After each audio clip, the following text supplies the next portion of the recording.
SER Podcast.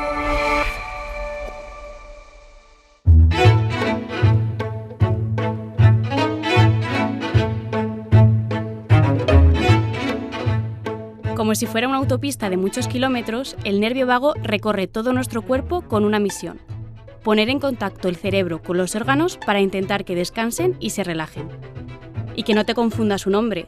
Este nervio trabaja mucho y es muy importante para nuestro descanso y también para, por ejemplo, no sentirnos hinchados después de comer. Según varios estudios, más allá de lo que comemos, la forma en la que lo hacemos es clave para el correcto funcionamiento de nuestro nervio vago. Tomárnoslo con calma, disfrutando de él. Y en una sociedad de prisa constante y de tener la sensación de no llegar a tiempo a nada, digamos que el nervio vago no está pasando por su mejor momento. ¿Te suena lo del bruxismo, la tensión muscular o el estrés? Sí, ¿no? Pues entonces me temo que tu nervio vago no está a pleno rendimiento. En este episodio hablamos con Antonio Valenzuela, fisioterapeuta y experto en el nervio vago, que nos explica qué hacer para conseguir un funcionamiento óptimo de todo nuestro organismo.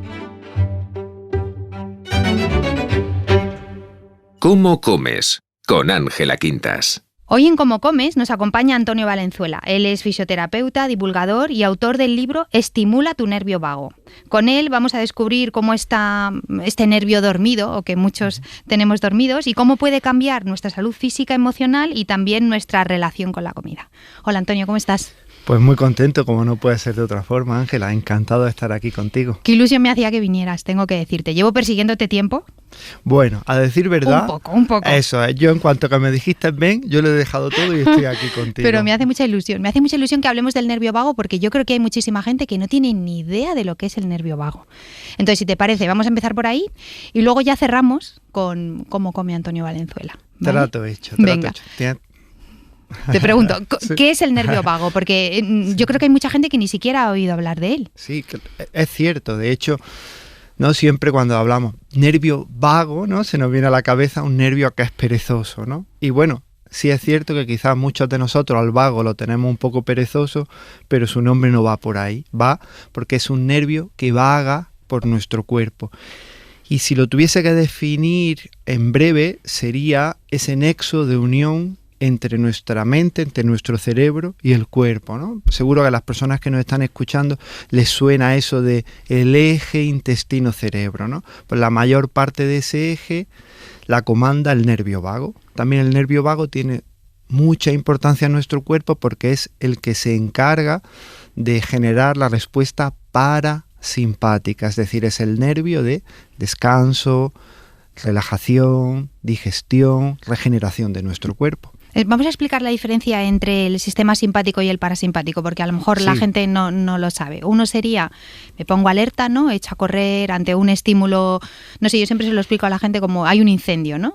Ahí de repente salta el estímulo y cuando ya estamos a salvo es cuando aparece el otro estímulo que es el que me hace parar, ¿no? Efectivamente, al final el sistema nervioso simpático evolucionó para salvarnos la vida de peligros, ¿no? Yo suelo poner el ejemplo de los leones, ¿no? Uh-huh. De ese león que venía a comernos y nuestro cuerpo pues se tensaba, los músculos se tensaban, el corazón se aceleraba, la presión sanguínea subía, nuestro cuerpo se inflamaba preveyendo algún tipo de peligro y después venía, cuando superábamos ese peligro, el parasimpático, que era el que lo ponía todo en orden. El problema que tenemos hoy día es que esos leones que antes orbitaban en la sabana, ¿no? Y venían a comernos, hoy día los tenemos 24/7 a nivel mental. Uh-huh. ¿Tú crees que todos tenemos nuestro nervio vago un poco más vago de lo normal? Sí. O sea, que no está funcionando de manera correcta.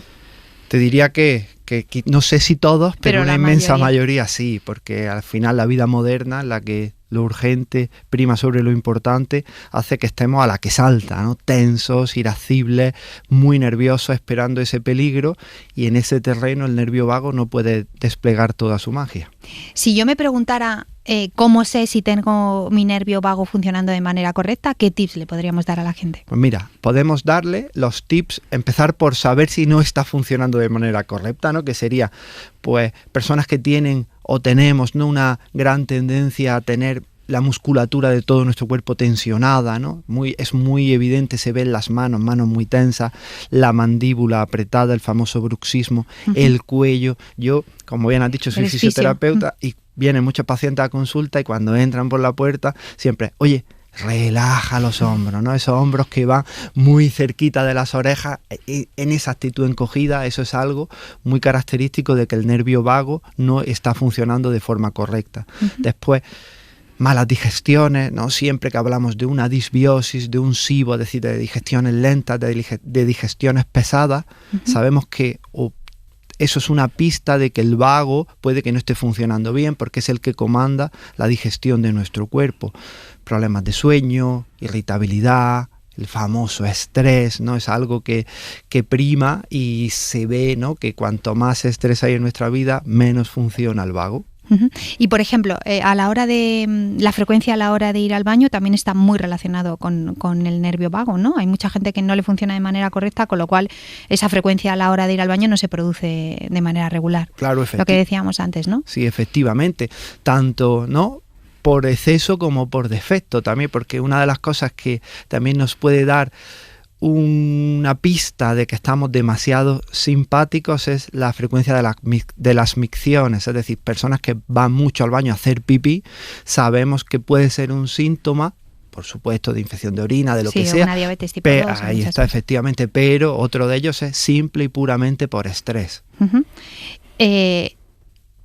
¿Qué consejo le daríamos a alguien que, bueno, ya sabe que tiene el nervio vago, que no le está funcionando de manera correcta? Vale, yo ya sé que tengo el nervio vago que no me está funcionando de manera correcta porque me siento identificada con todo esto que tú has dicho. Imagínate, ¿qué consejo así a priori le darías, algo que sí o sí hay que cambiar? Pues mira, lo primero que le diría a esa persona es que empezase a prestar atención a las sensaciones de su cuerpo, ¿no? Esa famosa interocepción, esa sensación de sentir el cuerpo es súper importante. Yo creo que al final, como hemos dicho, el nervio vago es el que conecta el cuerpo con el cerebro. Entonces, la sensación de volver a entrar en el cuerpo, ya sea conectando con la respiración, una respiración consciente, ¿no? Parar y sentir cómo respiramos. Algo también súper sencillo, de vez en cuando. Yo seguro que muchas de las personas que nos están escuchando ahora están sentadas, ¿no? Y seguro que no se han parado a sentir cómo su culete está apoyado sobre la silla, ¿no? Entonces, esa sensación de conciencia del cuerpo, de oye, me voy a sentarme y sentirme, cómo siente mi cuerpo, cómo estoy apoyado, cómo estoy sentado, cómo me relaciono con el ambiente en el que estoy. Ese sentir el cuerpo es algo súper, súper, súper importante y que muchos y muchas pasamos desapercibido. Pero la magia es que cuando entras en tu cuerpo, sales de esa mente que está divagando, que está rumiando.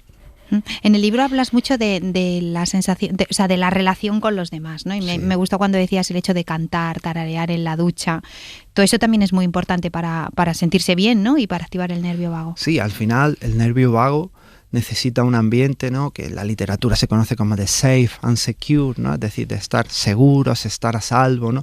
Es el nervio que se despliega en la sociabilidad, ¿no? Evolucionó para disfrutar de la familia, de la tribu, de esas conversaciones alrededor de la hoguera, y todo lo que sea socializar va a calmar automáticamente los ejes de estrés. Es decir, si nosotros estamos en un ambiente en el que no nos sentimos juzgados ni juzgadas, en el que nos sentimos protegidos, en el que nos sentimos acogidos, la oxitocina empieza a elevarse y esa es una hormona estimuladora del nervio vago. Y por supuesto, ¿no?, has dado también una tecla, a mí me encanta, ¿no? Yo siempre digo que hay dos tipos de personas, Ángela: los que ante un atasco maldicen, protestan, o los que ante un atasco deciden poner su canción favorita y cantan a pulmón, ¿no? Ostras, yo quiero ser de los segundos. Ahí está. Sí, yo siempre suelo decir eso, que en nuestra mano está elegir qué tipo de personas somos, porque al final el vago, cuando decimos el nervio vago, podemos pensar en algo muy abstracto, ¿no? Pero no, el nervio vago es una estructura que se encuentra y que la puedes ver en tu cuerpo.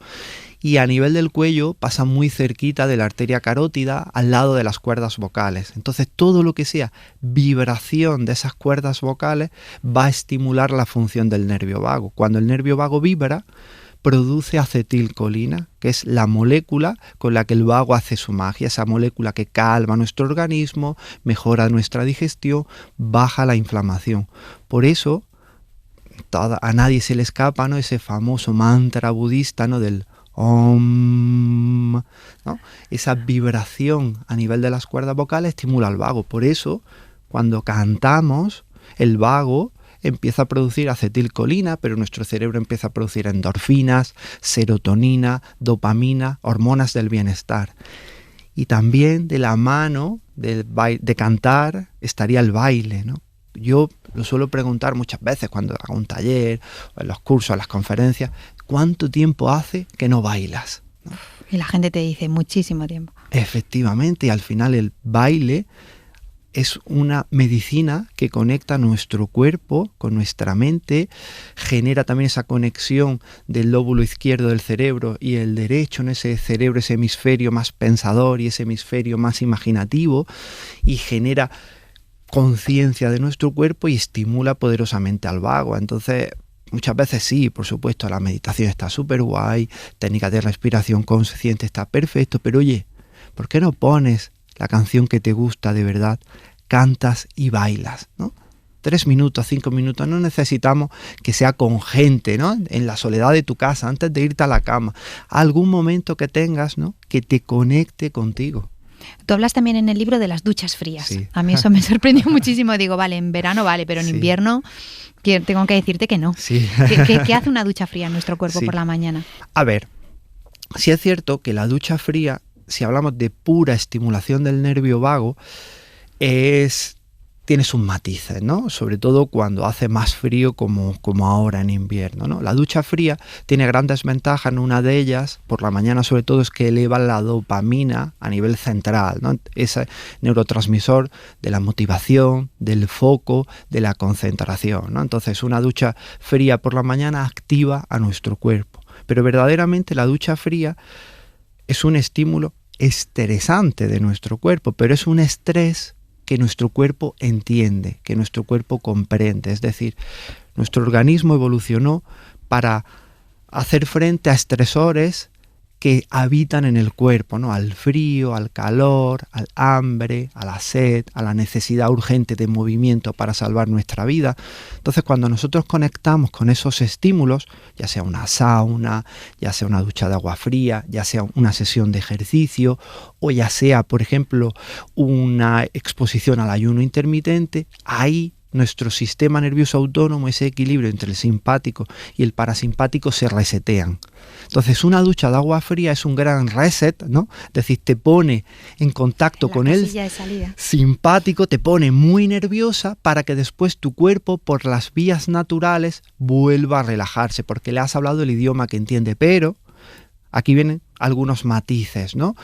Y yo hablo, ¿no?, de la sociedad neoestoica imperante, ¿no?, en la que hoy día parece que para lograr algo tenemos que sufrir, que si no duele no sirve, ¿no?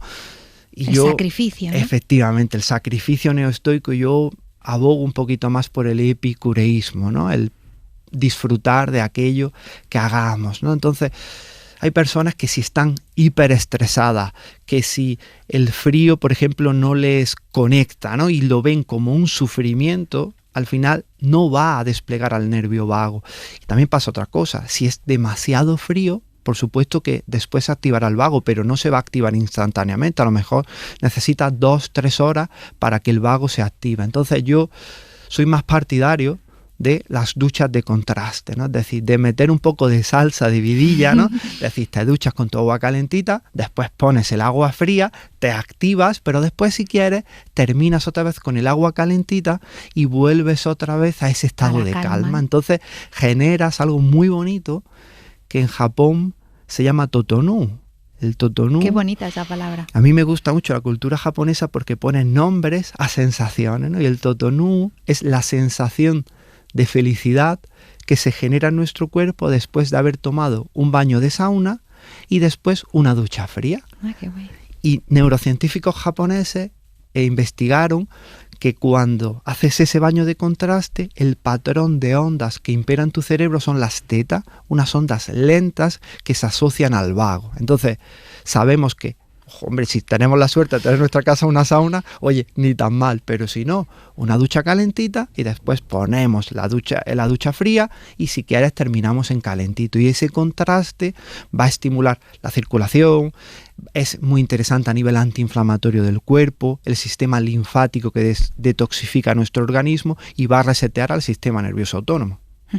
Cuando hablamos de activar el nervio vago, ¿qué más otras cosas se nos ocurriría? Sí. Porque hemos dicho la ducha fría y, por ejemplo, a nivel de alimentación, Sí. el café, la Sí. cafeína, ¿qué efecto tiene Sí. sobre nuestro nervio vago? A ver, al final la cafeína es curiosa porque cuando en el momento, ¿no? Es decir, cuando tú ingieres un vaso de café, tomas un café, la cafeína es simpático-mimética, es decir, activa al simpático en nuestro organismo.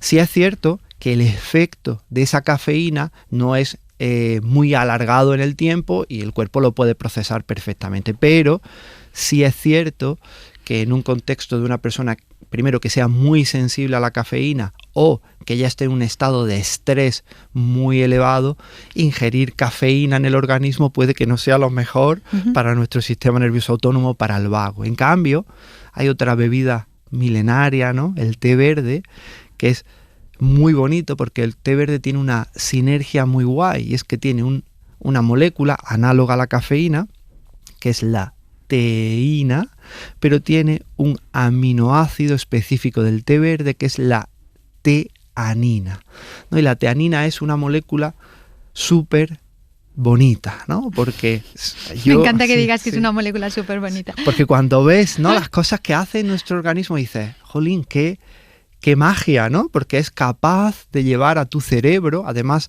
han hecho, Ángela, es bonito porque hicieron estudios, también japoneses, ¿no? Y después también te voy a dar un matiz que a mí me llama mucho la atención, al que le he estado pensando mucho, y tú como nutricionista, a ver lo que me dices, ¿no?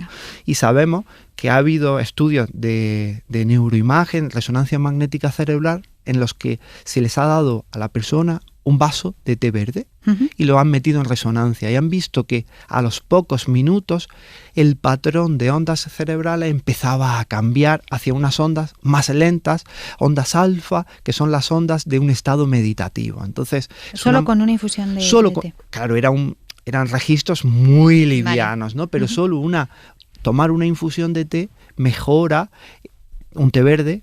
Por supuesto que sea de calidad, ¿no? Que mejor que no sea de estas bolsitas llenas de microplásticos, ¿no? Un té verde, por ejemplo, de la modalidad Sencha o Gyokuro, que son los más ricos en teanina, y es una molécula muy interesante. Pero mira, lo que te iba a decir, a ver cómo lo ves tú y las personas que nos están escuchando ahora.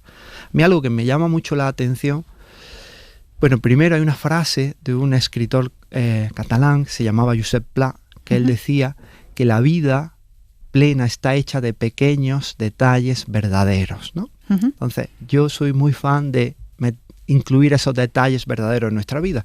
Lo que te quiero decir es que mira qué sorprendente que la mayor parte de los estudios que muestran los beneficios del té verde se hacen en Japón. Y esto, me puede decir la persona que lo está escuchando, claro, Antonio, porque ahí es donde más... La cultura del té. Ahí está. Pero, ¿cómo toma un japonés el té verde? Lo ritualiza, convierte algo ordinario en extraordinario. Primero, seleccionando esas hojas, calentando el agua con cariño, la vierte sobre su taza casi con un sonido que es meditativo. Coge su taza con sus dos manos, la huele. Cuando la toma cerrando los ojos, conectando consigo misma. Entonces, hay un estudio, el famoso estudio de Osaki, que habla que tomar de 3 a 5 tazas de té verde se relaciona con una mayor longevidad.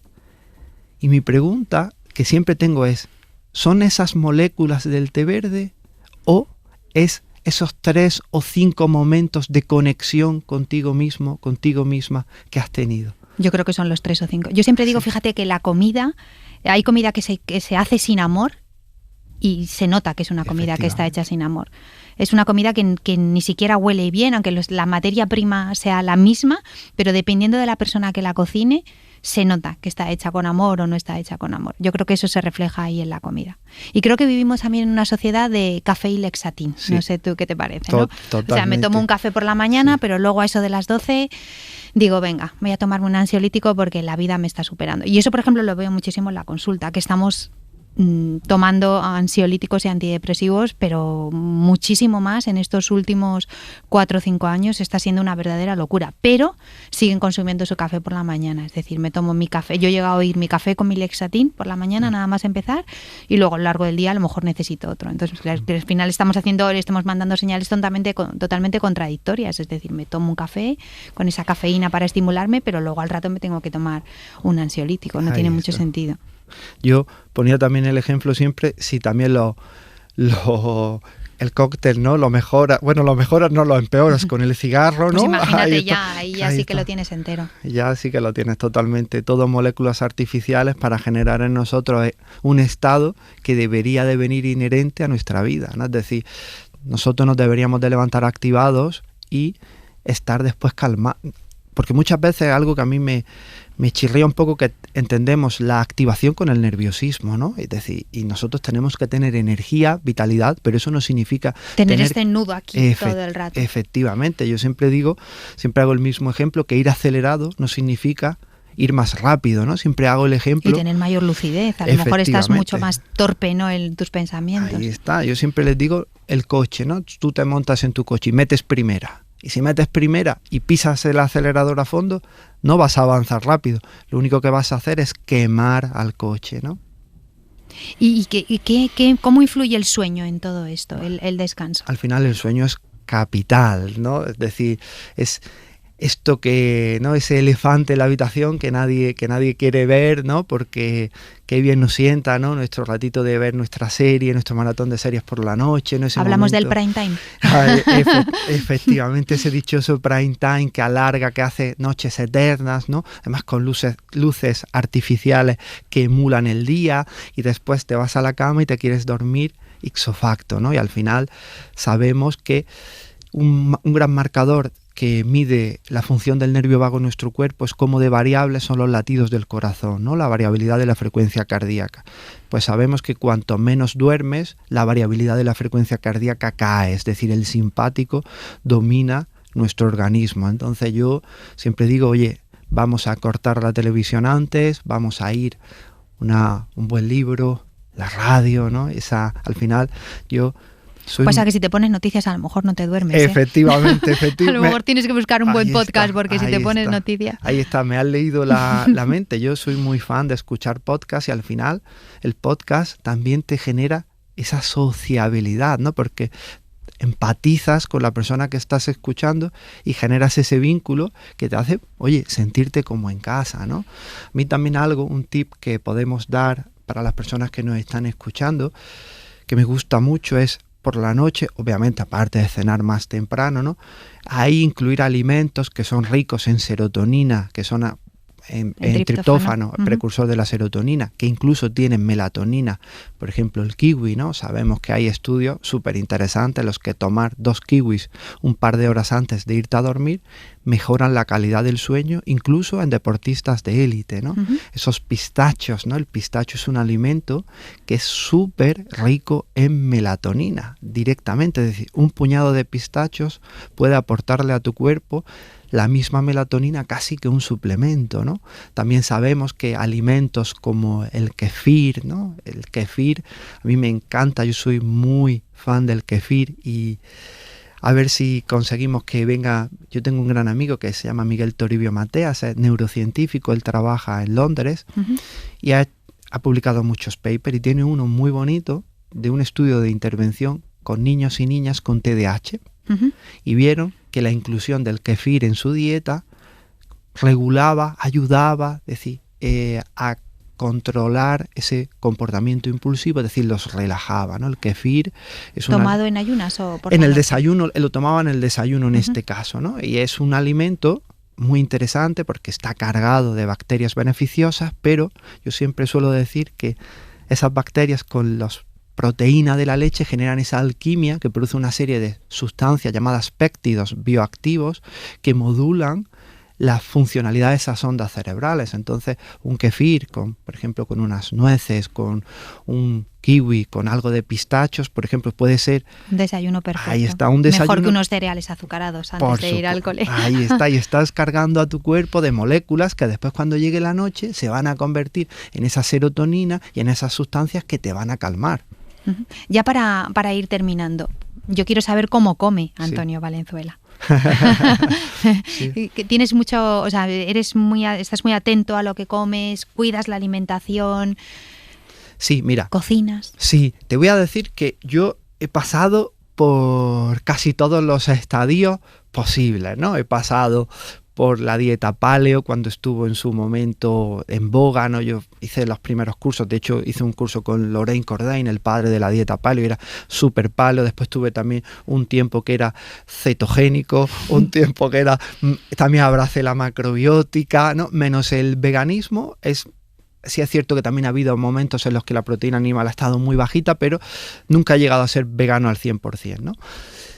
Ahora es cierto que yo cuido mucho mi alimentación, ¿no? Pero desde un punto más permisivo conmigo mismo, ¿no? Porque mira, aquí puedo comentar algo con el tema del gluten, Ángela. Yo llegó un momento en el que yo estaba seguro de que era celíaco. Estaba seguro porque el gluten me sentaba fatal hasta tal punto que cuando me enteraba, ¿no? Que decían que algo podía tener trazas de gluten. ¿Ni siquiera lo tomabas? No, si lo había tomado ya, ese día cuando iba al baño sangraba. Me hice la prueba. ¿Genética? Y dio negativa. O sea, ni siquiera tenías el gen. Sí, ni siquiera tenía el gen. Entonces, era imposible que yo fuera celíaco. Entonces, lo que me sentaba mal, en parte, era la creencia de que ese trigo me iba a sentar mal, ¿no? Y para mí aquello fue como un shock, ¿no? Que dije, madre mía, ¿no? Entonces, sí es cierto que yo las harinas blancas, los cereales, aunque sean integrales, no los proceso tan bien. Entonces suelo hacer una dieta más baja en cereales, pero eso no quita que si, por ejemplo, esta noche queremos ir a tomarnos una pizza, me va a sentar estupenda. Yo siempre digo, y ahora ya te digo mi alimentación, que si estás a un croissant de enfermar, quizás no estás tan sano o tan sana como piensas, ¿no? Entonces, ese punto de flexibilidad, si me dices, oye, hay un sitio que hacen unos croissants como no tú has pasa dicho, absolutamente nada. Ya sabes que yo soy muy de ese palo también. Con cariño, te lo tomas artesanal. un día y ya está. Efectivamente. Y al día siguiente se ahí acabó. está. En mi día a día, ¿cómo suelo comer? Pues yo hago por mi actividad laboral, hago 2 comidas al día. Una la hago sobre las 9 de la mañana, en la que ahí sí suelo ir un poco más proteico, ¿no? Ahí intento siempre meter a lo mejor huevos con algo de parmesano, ¿no? Alimentos que elevan dopamina, aguacate, ¿no? También muchas veces los restos de la cena también lo suelo comer ahí en el desayuno, porque para mí, ya te digo, el desayuno no es una comida que tenga que ser una tostada con tal, ¿no? Ahí está, efectivamente. Después, a lo largo del día, yo estoy en consulta y el ritmo de la consulta me activa mucho y no siento al cuerpo en predisposición para ingerir ahí alimentos. Si acaso algún fruto seco, ¿no? Si vieras que notas un poco de bajón o algo efectivamente, siempre tengo frutos secos. Soy muy de infusiones, ¿no? De té verde. Efectivamente, siempre llevo mi té verde y me lo tomo. Trato de hacer también en la consulta pausas solares, es decir, entre paciente y paciente salir un minuto con mi té verde que me dé un poquito al sol, algo de actividad física entre paciente y paciente, moverme, y después suelo cenar tempranito, a las 7 de la tarde, 8 como muy tardar, y ahí pues depende, ¿no? Sí es cierto que mi alimentación incluye mucho las crucíferas, ¿no? Brócoli, romanesco, la col, el repollo, el kale, la rúcula, carne, pescado. Es decir, sí es cierto que tiendo más hacia el pescado que hacia la carne. La carne roja la como, no soy... ¿De vez en cuando? Pero no la proceso también, entonces soy más de carnes blancas, pero la fuente, digamos, de mi proteína, por decirlo, sería el huevo, pescado, lácteos si son de calidad, es decir, pues un buen kefir de vacas que han... yogur de cabra. Ahí está, también. Efectivamente, soy muy fan, ¿no? de eso, de la cabra y de la oveja, ¿no? El patrón de grasa es un patrón de grasas también muy afín al cerebro, y muchos frutos secos, en fin. No soy muy dogmático, pero sí es cierto que podríamos decir carnes blancas, pescado, huevos, verduras muy variadas. Y grasa saludable. Ahí está, grasa saludable. Y no soy para nada temeroso de la fruta, por supuesto que no, ni esto de que la fruta es igual que el azúcar, te quiero decir, para nada. Mejor no en zumo. Ahí está, efectivamente, ahí está. También porque al final en el zumo, yo también, ¿no?, con el tema de la conciencia, no disfrutas igual, porque es algo que bebes rápido, no lo masticas. Ahí está, efectivamente, conectar con la comida. Y algo, eso sí, súper importante, que he trabajado durante mucho tiempo, porque siempre he sido un niño, ¿Niño mal comedor? Mira, ¿de los que se te hacía bola? No, al contrario, era demasiado buen comedor, es decir, comía con mucha compulsión. De hecho, yo hasta mis 18 años tuve una obesidad muy, muy, muy severa, ¿no? Y siempre he comido, ¿no?, como se dice en Andalucía, con mucha ansia, ¿no? Y con el tiempo, pues eso lo he ido cambiando. Entonces, ahora para mí la actitud ante la comida ya no es solo lo que como, que es muy importante, sino desde dónde lo como, ¿no? Me paro, huelo la comida, la honro, la agradezco, ¿no? Cada vez soy más consciente de todo el trabajo de las personas que hay detrás de mí para poner esa comida en mi mesa, ¿no? Del esfuerzo de la madre tierra, ¿no? De oye, que han salido esas verduras de la tierra, que esos animales han comido de la tierra, ¿no? Para que yo esté hoy aquí disfrutando de esto, ha habido un largo proceso atrás, ¿no? Intento conectarme con ese agradecimiento, como lento, oliendo esa comida, disfrutándola. Hace ya mucho tiempo que decidí quitar la televisión, quitar las noticias, en la compañía de mi pareja, o si como con amigos, es decir, una buena conversación. A veces, ¿no?, si estoy solo, pues oye, disfrutando de la comida como un acto meditativo. Y eso creo que es algo que ha sido muy importante para mí, el saber también, ¿no?, así que estábamos hablando del vago, que engullir es simpático, pero comer de forma consciente, lenta y disfrutando el proceso es muy vagotónico, es un gran estimulador del nervio vago. Cada vez que nosotros comemos podemos meditar, entonces es algo que es muy sanador. Pues esta última parte se la voy a poner a mi hijo cada vez que le ponga la comida, y que no piensa que han sido los duendes los que lo han hecho. Gracias, Antonio, por haber venido a Cómo Comes y por habernos dado esta clase magistral sobre el nervio vago. Muchísimas gracias a ti. Ya sabes que yo soy un gran admirador tuyo, y estar aquí hoy sentado en los estudios de la cadena SER es algo muy, muy bonito. Gracias, Antonio. Muchas gracias.